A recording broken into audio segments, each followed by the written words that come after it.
பர்திமேயு சுவிசேஷ ஊழியங்கள் வழங்கும் நற்செய்தி நேரம். தேவ செய்தி பாஸ்டர் ஆர். அகஸ்டின். இந்த நாளில் உங்களோடு பேசி வருகிறேன். சந்தோஷம் என்றால் என்ன? சந்தோஷமே இன்னைக்கு எத்தனை பேர்ட்ட இருக்கு? அநேகர் இன்னைக்கு சொல்றீங்க, என்ன பிரதர் சந்தோஷமாவே இல்லையா பிரதர், சந்தோஷம் எங்கள் வீட்டுக்குள்ளே வரவே மாட்டேங்குதே அப்படிங்கிறீங்க. சந்தோஷமாக இருப்பதற்கு என்ன வழி, அதற்கு நாங்கள் செய்ய வேண்டியவைகள் என்ன என்று கேட்குறீங்க. உங்களுக்கு முதலாவது சந்தோஷம் வரணும்னா என்ன செய்யணும் அதை உங்களுக்கு சொல்ல போகிறேன். முதலாவது திருப்பிக் கொள்ளுங்கள், உங்கள் வேதாகமம் எங்கே இருந்தாலும் சரி, எப்போதும் போல நான் சொல்லுவதுண்டு, சோர்ந்து போவதே கிடையாது. ஆகையினால உங்கள் வேதாகமத்தை கையில் எடுத்து, நான் சொல்கிறது சரியாக இருக்கா இல்லையானாவது பார்க்குறக்காவது உங்களுடைய வேதாகமத்தை எடுங்க. ஒரு வீட்டுக்குள்ளே சந்தோஷம் எப்படி வரும்? நீங்கள் சொல்கிறீங்க, நான் ஜபத்துக்கு போகிறேன், கோயிலுக்கு போகிறேன், ஆலயத்துக்கு போகிறேன், சந்தோஷமே எங்கள் வீட்டில் இல்லையா, ஒருத்தருக்கு ஒருத்தர் அன்பு இல்லையாங்கிறீங்க. ஒரு வீட்டுக்கு சந்தோஷம் வருவதற்கு என்ன வழி? உங்கள் வேதாகமத்தில் அப்போஸ்தலர் நடவடிக்கைகள் 16வது அதிகாரம் 34வது வசனத்தை எடுத்து எல்லாரும் கையில் வச்சுக்குவீங்களா? அப்படி எல்லாரும் எடுக்கிற வரைக்கும் சேர்ந்து பாடுமா? அல்லேலூயா. சந்தோஷமாய் சங்கீதம் பாடுவேன், ஜீவன் தந்த நல்மீட்பரே. பாடிடுவேன், மகிழ்ந்தாடிடுவேன், மீட்க வந்த இயேசுராஜனை. சந்தோஷமாய் சங்கீதம் பாடுவேன், ஜீவன் தந்த நல்மீட்பரே. பாடிடுவேன், மகிழ்ந்தாடிடுவேன், மீட்க வந்த இயேசுராஜனை.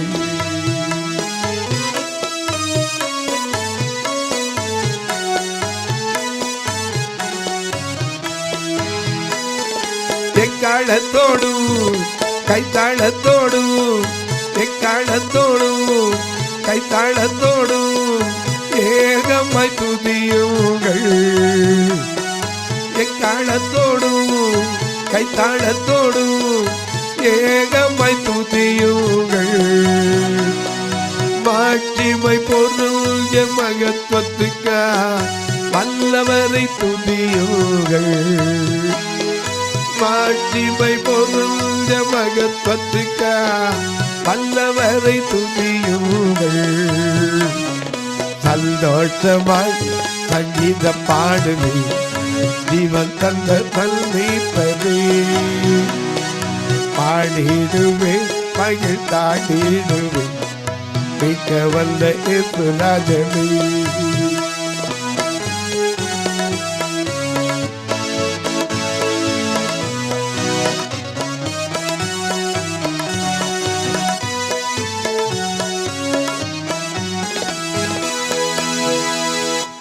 எல்லாம் எடுத்திருப்பீங்க நினைக்கிறேன். வாசிக்க கேட்போமா? அப்போஸ்தலர் நடவடிக்கைகள் 16வது அதிகாரம் 34வது வசனம். பின்பு அவன் அவர்களை தன் வீட்டிற்கு கூட்டிக் கொண்டு போய் அவர்களுக்கு போஜனம் கொடுத்து தன் வீட்டார் அனைவரோடும் கூட தேவனிடத்தில் விசுவாசம் உள்ளவனாகி மன மகிழ்ச்சியாயிருந்தான். ஒருத்தர் கூட பாக்கியில, வீட்டார் அனைவரோடும் கூட மன மகிழ்ச்சியா இருந்தானே. எப்படிங்க? ஒரு வீட்டுக்குள்ள ஒரே ராத்திரியில் ஒரு மாற்றம் வந்துருச்சு. எப்படி வந்துச்சு? இன்னைக்கு எத்தனையோ பேருக்கு சுவிசேஷம் யூடியூப் சேனலை திருப்பினா ஆயிரக்கணக்கான செய்தி வந்துக்கிட்டு இருக்கு. டிவியை திருப்பினா 24 மணி நேரம் எந்த டிவிலையாவது யாரை கொண்டாவது கர்த்தர் பேசிக்கிட்டு இருக்கார். ஆனால் ஒரே ராத்திரியில் ஒருத்தன் என்ன பண்ணுறான்? வீட்டுக்கு கூட்டிட்டு போறான். வாசிங்க 34 வசனத்துல. பின்பு அவன் அவர்களை தன் வீட்டிற்கு கூட்டிக் கொண்டு போய் அவர்களுக்கு போஜனம் கொடுத்து. அது மட்டும் இல்ல, அதுக்கு முந்தின வசனத்தை பாருங்க, அதுல இருந்து வாசிங்க 33ல இருந்து. மேலும் ராத்திரியில் எப்ப நடந்ததா? ராத்திரியில. ஏன்னா நள்ளிரவிலே துதித்து பாடினவர்கள் யாரு? பவுல் சீலாவும் சிறையிருந்த போது ஜீவதேவன் அசைவாடினே. பவுல் சீலாவும் சிறையிருந்த போது ஜீவதேவன் அசைவாடினே. எங்கள் மேலே அசைவாடுவே, எங்கள் மேலே அசைவாடுவே. அசைவாடும் தெய்வமே, அசைவாடும் தெய்வமே, அசைவாடும் தெய்வமே, அசைவாடும் தெய்வமே. எங்கள் மேலே அசைவாடுவே, எங்கள் மேலே அசைவாடுவே.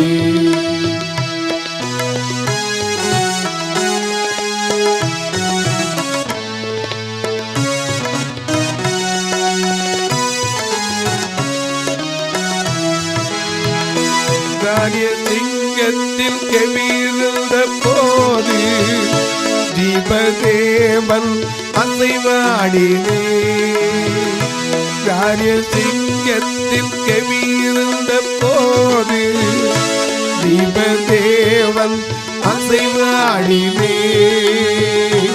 எங்கள் மேலே அசைவாடுவே, எங்கள் மேலே அசைவாடுவே. அசைவாடும் தெய்வமே, அசைவாடும் தெய்வமே, அசைவாடும் தெய்வமே, அசைவாடும் தெய்வமே. எங்கள் மேலே அசைவாடுவே, எங்கள் மேலே அசைவாடுவே. ஐயா நல்ல கவனிங்க. ஒரே ராத்திரியில என்ன நடந்துச்சு கேக்குறாங்க. என்ன கேக்குறாங்க? 31ஆம் வசனத்துல அதற்கு அவர்கள்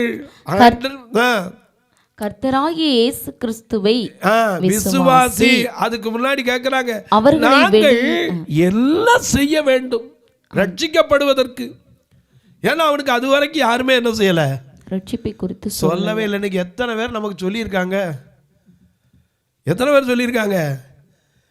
பாட்டுல சொல்லியிருக்காங்க, சுவிசேஷத்துல சொல்லியிருக்காங்க. இன்னைக்கு சாதாரணமாக ஒரு உட்கார்ந்தா கூட கேட்குது. என்ன கேட்குது? நாம அடிக்கடி கேட்கும், ரட்சகன் பெயரை சொன்னால் எதுவும் நடக்குமே, அவன் இதயத்தோடு கலந்து விட்டார் எல்லாம் கிடைக்குமே, எல்லாம் கிடைக்குமே.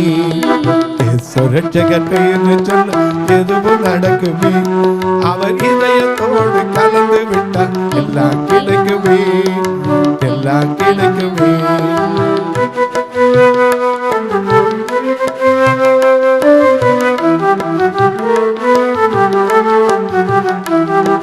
பாடி கிடந்த உயிர்களெல்லாம் வாழ வைத்தாரே, பாடி கிடந்த உயிர்களெல்லாம் வாழ வைத்தாரே, அவர் வாழ்வு சத்தின் தேவனுமாய் நன்மை செய்தாரே, அவர் வாழ்வு சத்தின் தேவனுமாய் நன்மை செய்தாரே.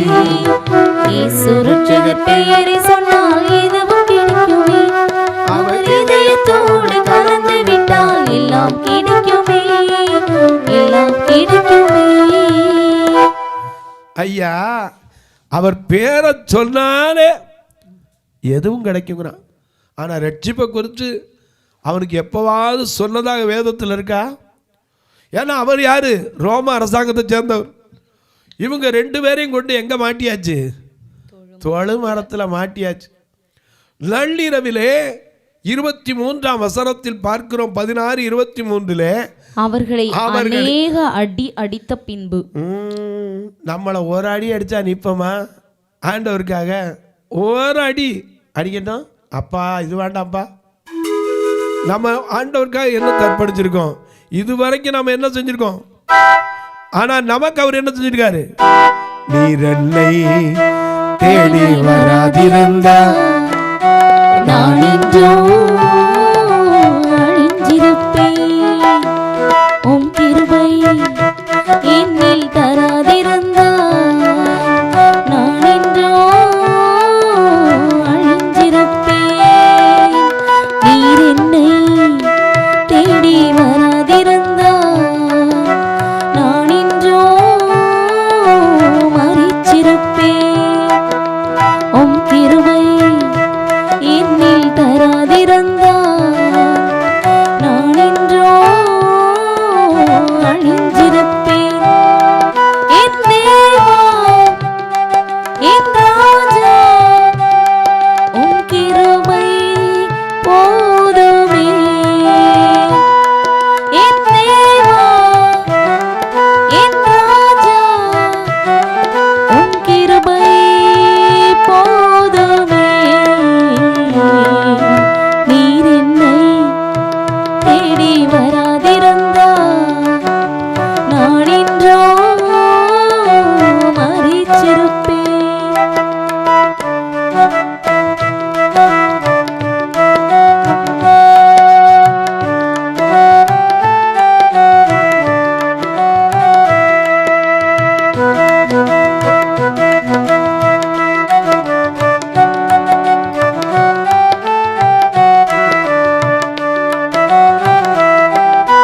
தட்டுத் தடுமாறி நான் தள்ளாடி நடந்தேன்.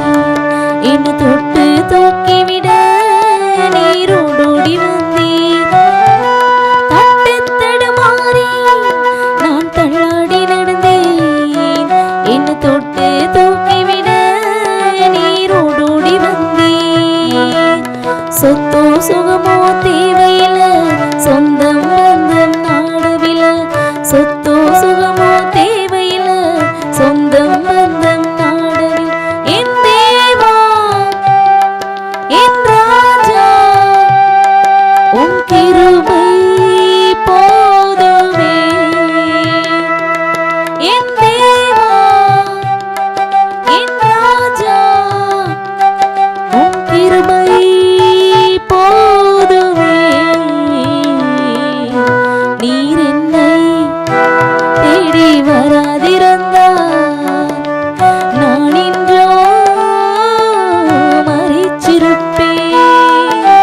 உம் கிருபை என்னில் தராதிருந்தால் நான் என்றோ அழிஞ்சிருப்பேன். ஆண்டவர் தேடி வரலன்னு நம்ம எங்கே போயிருப்போம்? நேரம் அட்ரஸ் இல்லாமல் போயிருப்போம். ஆனால் எனக்கு கண்பாருளே அவங்களுக்கு யாரும் தேடி போகலை, சுவிசேஷம் சொல்லலை. ஏன்னா அவன் வேலை பார்த்த இடம் சிறைச்சாலை காவல்காரன். நள்ளிரவில் அநேக அடிகள் அடித்த பின் வஸ்திரங்களெல்லாம் கிழிச்சு அடிச்சு கையங்கால எங்க மாட்டிட்டாங்க? தொழுமரத்தில் மாட்டின உடனே அந்த வேதனையில சந்தோஷம் எங்கிருந்து வரும்? வேதனைக்கு கையெடுத்து தடவக்கூட முடியாது. நம்ம கோபம் தான் வரும். இப்படி கொண்டாந்து வச்சுட்டாரே, இப்படி கொண்டாந்து ஆண்டவர் வச்சுட்டாரே. இல்லை, அவங்க உட்கார்ந்து என்ன செஞ்சாங்க? நடு ராத்திரியில பவுலும் சீலாவும் ஜெபம் பண்ணி என்ன செஞ்சாங்க? தேவனை துதித்து பாடினாங்க. ஸ்தோத்திரம் பண்ண என் உபத்திரம் போச்சு, பாடுனே என் தரித்திரம் போச்சு. ஸ்தோத்திரம் பண்ண என் உபத்திரம் போச்சு, பாடுனே என் தரித்திரம் போச்சு. அல்லேலூயா அல்லேலூயா நான் ஆடி பாடுவேன். அல்லேலூயா நான் ஆடி பாடுவேன். அல்லேலூயா அல்லேலூயா நான் ஆடி பாடுவேன். அல்லேலூயா நான் ஆடி பாடுவேன். ஸ்தோத்திரம் பண்ண உமக்கு போச்சு, துதித்து பாடுவேன் என் தரித்திரம் போச்சு, ஸ்தோத்திரம் பண்ண என் உபத்திரவம் போச்சு, பாடுவேன் என் தரித்திரம் போச்சு.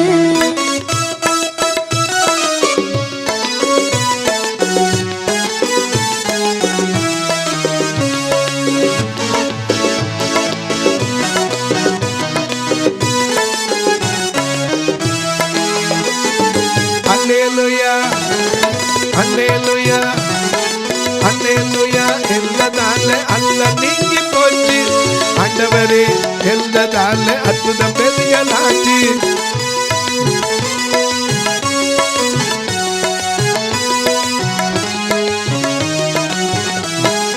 அல்லேலூயா எல்லதால அல்ல நீங்கி போச்சு, ஆண்டவரே எல்லதால அற்புதம் பெரியலாச்சு. தேவனே எல்லதால தேவை நிறைவாச்சு, தேவனே எல்லதால தேவை நிறைவாச்சு, இயேசுவே எல்லதால எல்லாம் பெருகலாச்சு, தேவனே எல்லதால தேவை நிறைவாச்சு, இயேசுவே எல்லதால எல்லாம் பெருகலாச்சு. ஸ்தோத்திரம் பண்ண என் உபத்திரவம் போச்சு, துதித்து பாடுவேன் என் தரித்திரம் போச்சு, ஸ்தோத்திரம் பண்ண என் உபத்திரவம் போச்சு, துதித்து பாடுவேன் என் தரித்திரம் போச்சு. இப்படி உட்கார்ந்து பாட முடியுமா? இப்போ பாடுறோம், ஏன்னா ரெக்கார்டிங்கில் 4 பேர் கேட்குறீங்க. நாங்களும் உட்காந்து தாளம் போட்டால் உடனே பாடுறோம். அங்கே தாளமும் கிடையாது, மியூசிக்கும் கிடையாது. அதே சமயத்தில் வலிக்குதா அப்படின்னு கேட்குற கூட என்ன கிடையாது, ஆள் கிடையாது, ஆள் கிடையாது. அப்படி நேரத்தில் துதித்து பாடின உடனே என்ன செஞ்சு, பூமி அதிர்ந்தது. எல்லாருக்கும் ஆச்சரியம், என்ன இவங்க பாடினா பூமியை வருது. சிறைச்சாலை காவற்காரன் கேட்டுக்கிட்டே தூங்கிட்டான். திடீர்னு சிறைச்சாலை கதவுகள் என்ன செய்தது, திறவுண்டது. உடனே எல்லாருடைய கட்டுகளும் கலண்டுகள் போயிற்று. சிறைச்சாலைக்காரன், இந்த சிறைச்சாலைக்காரன் நித்திரை தெளிந்து, அது வரைக்கும் பாட்டை கேட்டு அவர் என்ன செஞ்சிட்டாரு, தூங்கிட்டார். நித்திரை தெளிந்து சிறைச்சாலையின் கதவுகள் திறந்து கண்டு கட்டுண்டவர்கள் ஓடி போனார்கள் என்று எண்ணி பட்டயத்தை உருவி தன்னை கொலை செய்து கொள்ள. அநேகர் அப்படித்தான், ஒரு சின்ன பிரச்சனை வந்தவுடன் நம்ம அழிச்சுக்கிறோம். அழிக்கிறதுக்கு அங்க வாழ்க்கை, வாழ்றதுக்குங்க. ஏன்னா வாழ வைக்கிற தெய்வங்க, நம்மை வாழ வைப்பதற்கு தான் இந்த பூமியில அவர் மனுவுரு கொண்டு மனிதனாக வந்தார். நாம் இடையில போகிறதுக்கு இல்லை. ஒரு சின்ன பிரச்சனை வந்துருச்சு, உடனே நம்ம அழிச்சா அந்த பிரச்சனை போயிடுமா? நம்ம போனாலும் அது சுற்றி இருந்தவனுக்கு 1008 நாள் அதுக்கப்புறம் பிரச்சனை. இவன் தன்னையே என்ன செய்வானா, ஒரு பட்டயத்தை எடுத்து தன்னை என்ன செய்ய போனா, கொலை செய்து கொள்ள போனா. அந்த தற்கொலை நேரத்தில் தான் ஒரு சத்தம் வருது. என்ன சத்தம் வாசிங்க? பவுல் மிகுந்த சத்தமிட்டு நீ உனக்கு கெடுதி ஒன்றும் செய்து கொள்ளாதே. ஏன்னா இந்த கையளவான இருதயத்தில், கையளவான இதயத்திலே கடலளவான சிந்தனைகள், கையளவான இதயத்திலே கடலளவான சிந்தனைகள், விடையறியாத குழப்பங்களா, விடையறியாத குழப்பங்களா, விடுதலைக்கான சம்மதமா, விடுதலை காண சம்மதமா, கருகிற ஓடிவா இயேசு, கருகிற ஓடிவா இயேசு, கருகிற ஓடிவா இயேசு, கருகிற ஓடிவா. நல்வனே நல்வனே நிம்மதி உனக்கில்லையா, இயேசு கருகிற ஓடிவா இயேசு, கருகிற ஓடிவா.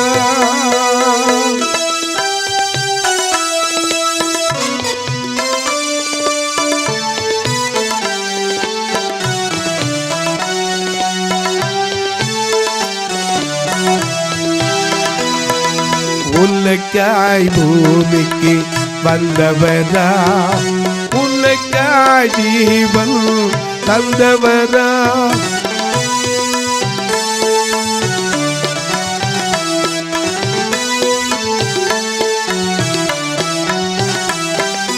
உனக்காய் பூமிக்கு வந்தவரா, உனக்காய் ஜீவன் தந்தவரா. உயிரோடு எழுந்து ஜீவிக்கிறா, உயிரோடு எழுந்து ஜீவிக்கிறா. உன்னையும் இயேசு நேசிக்கிறா, உயிரோடு எழுந்து ஜீவிக்கிறா. உன்னையும் இயேசு நேசிக்கிறா, உன்னை இயேசு நேசிக்கிறா. தருகிறா ஓடிவா, இயேசு தருகிறா ஓடிவா, இயேசு தருகிறா ஓடிவா. நல்லதே நல்லது, நிம்மதி உனக்கில்லையா. நல்லதே நல்லது, நிம்மதி உனக்கில்லையா. இயேசு தருகிறா ஓடிவா, இயேசு தருகிறா ஓடிவா. ஐயா, நிம்மதி சந்தோஷம் தரத்தாங்க இயேசு வந்தார். ஈன லோகத்தில் இயேசு ஏன் பறக்கணும்? உன்னை என்னை ரட்சிப்பதற்கு தான். அந்த ரட்சிப்பு வந்துச்சுனாலே என்ன வந்துடும்? சந்தோஷம் வந்துடும். இங்கே பார்க்கிறோம், அவர் சொல்றார், உரத்த சத்தமிட்டு உனக்கு கெடுதி ஒன்றும் செய்து கொள்ளாதே. நாங்கள் எங்கேயும் இங்கேதான் இருக்கிறோம், எங்கேயும் நாங்கள் ஓடலப்பா. ஏன்னா எங்களுக்கு தேவை என்னது? நீயும் ரட்சிக்கப்பட வேண்டும், நீயும் சந்தோஷப்படணும், மகிழ்ச்சியோட வாழணும்.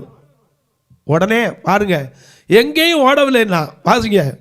அப்பொழுது அவன் தீபங்களை கொண்டு வர சொல்லி, தீபங்களை, அது வரைக்கும் இருட்டில் அந்த இந்தகார இருளில் இருக்கிற ஜனங்களுக்கு ஆச்சரியமாக வந்தவர் தான் இயேசு.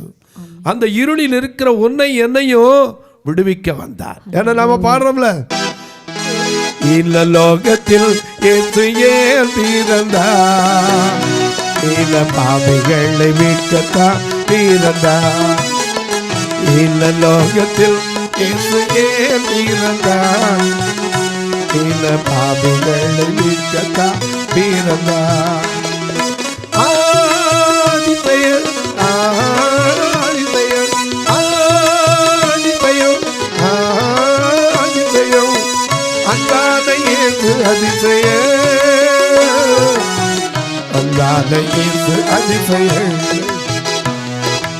இந்த லோகத்தில் இயேசு ஏன் பிறந்தார், இந்த பாவிகள் மீட்கத்தான் பிறந்தார். உன்னை என்னை மீட்பதற்கு தான் பிறந்தார், காக்கிறது தான் பிறந்தார். அதனால தான் சொன்னார், எப்பா உனக்கு ஒன்றும் செய்து கொள்ளாத, நாங்கள் இங்கே தான் இருக்கிறோம். அப்போ தீபங்களை கொண்டு வர சொல்லி உள்ளே ஓடி நடுநடுங்கி பவுலுக்கும் சீலாவுக்கும் முன்பாக விழுந்து அவர்களை வெளியே அழைத்து கொண்டு வந்து, ஆண்டவமாரே, நாங்கள் ரட்சிக்கப்பட என்ன செய்ய வேண்டும்? அப்பதான் சுவிசேஷம் சொல்றாங்க, கர்த்தராகிய இயேசு கிறிஸ்துவை விசுவாசி, அப்பொழுது நீயும் உன் வீட்டாரும் ரட்சிக்கப்படுவீர்கள். அவ்வளவுதான். அந்த வீட்டார் அனைவரும் மகிழ்ந்தார்கள். அன்றைக்கு ராத்திரியிலே பாருங்க, அதை தொடர்ந்து வாசிங்க. மேலும் ராத்திரியில் அந்நேரத்திலே தானே அவன் அவர்களை அழைத்து கொண்டு போய் அவர்களுடைய காயங்களை கழுவினான். அவனும் அவனுடைய வீட்டார் அனைவரும் உடனே ஞானஸ்நானம். இன்னைக்கு நம்ம எத்தனை வருஷம் கேட்டாலும் நமக்கு அந்த ஞானஸ்நானம் பெற முடியாது. ஏன்னா அந்த ஞானம் நமக்கு வரல, ஸ்நானமும் வர மாட்டேங்குது. ஞானஸ்நானம் பெற்றதோட விடலை, அவர்களை அழைத்து கொண்டு போய் அவர்களுக்கு போஜனம் கொடுத்து தன் வீட்டார் அனைவரோடும் கூட தேவனிடத்தில் விசுவாசம் வல்லவனாகி மனமகிழ்ச்சியாய் இருந்தான். ஐயா, ஆண்டவர் மேல விசுவாசம் வைங்க. ரட்சிக்கப்பட்டாச்சுன்னா நிச்சயமாக சொல்கிறேன், உங்களுக்கு சந்தோஷம் தானாக வரும். எனக்கு அன்பானவர்களே, தொலைக்காட்சியில் பார்க்கிறவர்களே, இந்த நிகழ்ச்சியை நாள்தோறும் பார்க்குறீங்க, கேட்குறீங்க, பரவசம் அடைகிறீங்க. நல்லது. கேட்பதோடு விட்டுறாமல் ஒரு வார்த்தை ஜெபம் பண்ணுங்க. எதுக்கு? இந்த நிகழ்ச்சி தொடர்ந்து வர்றதுக்கு பொருளாதார தேவைகள் சந்திக்கப்படும். ஒரு நாளைக்கு 4000 ரூபா கட்டினா தான் டிவி வரும். ஆண்டவர் அநேகரை எழுப்பித்தர ஜெபிங்க. ஒருவேளை கர்த்தர் உங்களுக்கும் ஒரு நல்லதை செய்த நாட்களில், ஒரு நல்ல காரியம் நடந்த நேரத்தில் கர்த்தர் உங்களுக்கு நினைப்பூட்டினால் நீங்களும் தாங்கலாம். ஆனால் சொல்வேன், கட்டாயம் இல்லை, விசனமாய் அல்ல. பார்வையற்ற மக்களுக்கு ஒரு நல்ல உணவு கொடுக்க உதவலாம். பார்வையற்றோர் மரித்தா ஒரு ஈமக்கிரியைக்கு எப்போ ஒரு ஃபண்டு வச்சுருக்கோம், அதுக்கு உதவலாம். பார்வையற்றோர் எப்போ வந்தாலும் ஒரு கண்ணை போல உதவுற ஊன்றுகோல் கொடுப்பதற்கு எப்பவும் வச்சிருக்கணும், அதுக்கு ஒரு ஃபண்டு இருக்கணும். இப்படிப்பட்ட காரியங்களுக்கு நீங்கள் உதவலாம். ஆனால் திரும்ப சொல்லுவேன், கட்டாயம் இல்லை, விசனமாய் அல்ல, கர்த்தர் ஏவினார். உங்கள் ஜெபக்காரியம் எது இருந்தாலும் சரி, எப்பவும் சொல்லலாம். சரி பிரதர், நாங்கள் தொடர்பு கொள்ளணும்னு நினைக்கிறேன். எப்படி தொடர்பு கொள்ள? இந்த 2 ஃபோன் நம்பர் டிஸ்பிளேயில் பாருங்கள். ஜிபே, ஃபோன்பே எல்லாம் உண்டு. இல்லை என்கிட்ட கேளுங்க, தாராளமாக தரேன். அது மட்டுமல்ல, ஜெபிக்கணும் அப்படின்னு விரும்புனீங்கன்னா காலை 10 மணிக்கு மேலே கூப்பிடுங்க. ஏன்னா 5 மணிலேருந்து நான் கிட்டத்தட்ட 9:30-10 மணி வரைக்கும் வெளியில் பிரசங்கம் பண்ண போகிற ஆள். யார் கேட்குறா கேட்கல, எனக்கு அதை பற்றி ஒன்றும் இல்லை. ஆண்டவருடைய வார்த்தையை சொல்லி ஆகணும். இந்த ராஜ்யத்தின் சுவிசேஷம் சகலருக்கும் பிரசங்கிக்கப்பட வேண்டும். அதனால தான் இந்த சபையை வளர்ந்தது. ஆகையினால அது செய்ய போயிடுவேன். உங்கள் ஃபோனை அட்டன் பண்ண முடியாது, 10 மணிக்கு மேலே கூப்பிடுங்க, ஜெபிக்கிறேன். இப்போ உங்களுக்காக ஜெபிக்கட்டுமா? நல்ல பிதாவே, நன்றியோடு துதிக்கிறோம். இந்த நல்ல நாளிலே சந்தோஷம் அந்த வீட்டார் அனைவருக்கு வந்தது போல, யார் யார் இந்த தொலைக்காட்சி முன்னாடி சந்தோஷம் இல்லாமல், மன மகிழ்ச்சி இல்லாமல் உட்கார்ந்துருக்காங்களோ அவர்களுக்கெல்லாம் இந்த வருஷத்தில் நல்ல மகிழ்ச்சியை தாங்க, சந்தோஷத்தை தாங்க, சமாதானத்தை தாங்க. இயேசுவின் நாமத்தினால் ஜெபிக்கிறேன் நல்ல பிதாவே, ஆமென். சபை ஆராதனை ஞாயிறு முதல் ஆராதனை காலை 8 மணி முதல் 10 மணி வரை. இரண்டாவது ஆராதனை காலை 11 மணி முதல் 1 மணி வரை. இடம் பர்திமேயு சுவிசேஷ ஊழியங்கள், அன்னை சத்யா நகர், இளமனூர் அஞ்சல், சக்கிமங்கலம் வழி, மதுரை மாவட்டம். பின்கோட் 625201. சிறப்பு உபவாச கூட்டம் ஒவ்வொரு மாதமும் 2வது சனிக்கிழமை காலை 10 மணி முதல் 1 மணி வரை.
தொலைபேசி எண்கள் 9842181917 மற்றும் 9442559772. கர்த்தர் தாமே உங்களை ஆசீர்வதிப்பாராக.